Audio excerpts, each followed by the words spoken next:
Live में आप तमाम दर्शक मित्रों स्वागत है। हूँ छू आपनी साथे रिपोर्टर यासीन भाभोर।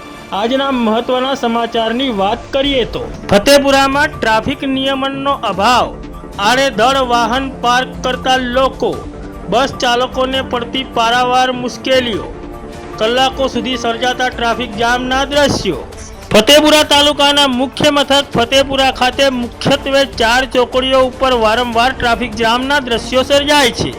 જેમાં મહત્વની વાત કરીએ તો ફતેપુરાના બલૈયા ચોકડી વિસ્તારમાં વાહન ચાલકો પોતાના વાહનો આડેધડ પાર્ક કરીને જતા રહેતા હોય છે, જેના પગલે અહીંથી પસાર થતી બસોને પારાવાર મુશ્કેલીઓ વેઠવી પડે છે।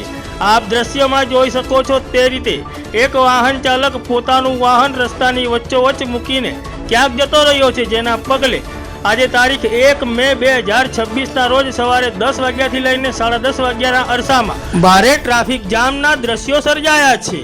મહત્વની વાત તો એ છે કે ફતેપુરાથી બલૈયા થઈને સંતરામપુર જતી તેમજ જાલોદ જતી, દાહોદ જતી અને અન્ય સ્થળોએ જતી બસો આ ચોકડી ઉપરથી જ પસાર થાય છે। ત્યારે આજે તારીખ 1 મે 2026ના રોજ સવારે 10 વાગ્યાથી લઈને 10:30 વાગ્યાના અરસામાં लगभग 5 જેટલી બસો અહીં સલવાઈ હતી।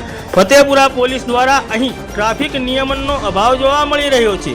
ફતેપુરા પોલીસ દ્વારા તમામ ચોકડીઓ ઉપર ટ્રાફિકના જવાનો મૂકવામાં આવે છે, ત્યારે ફતેપુરાની બલૈયા ચોકડી, જય અંબે ચોકડી તેમજ જાલોદ રોડ ચોકડી ઉપર ટ્રાફિક જવાનો હોવા છતાં વારંવાર ટ્રાફિકના દ્રશ્યો સર્જાવા પામ્યા છે। ત્યારે આ બાબતે લાગતા વળગતા વહીવટી તંત્ર તેમજ પોલીસ વિભાગ દ્વારા ગંભીર નોંધ લેવામાં આવે અને ફતેપુરાની તમામ ચોકડીઓ ઉપર ટ્રાફિક નિયમન કરવા માટે ટ્રાફિકના જવાનો મૂકવામાં આવે અને અહીં વ્યવસ્થિત રીતે ટ્રાફિકનું નિયમન કરવામાં આવે તેવી પ્રબળ લોક માંગ ઉઠવા પામી છે।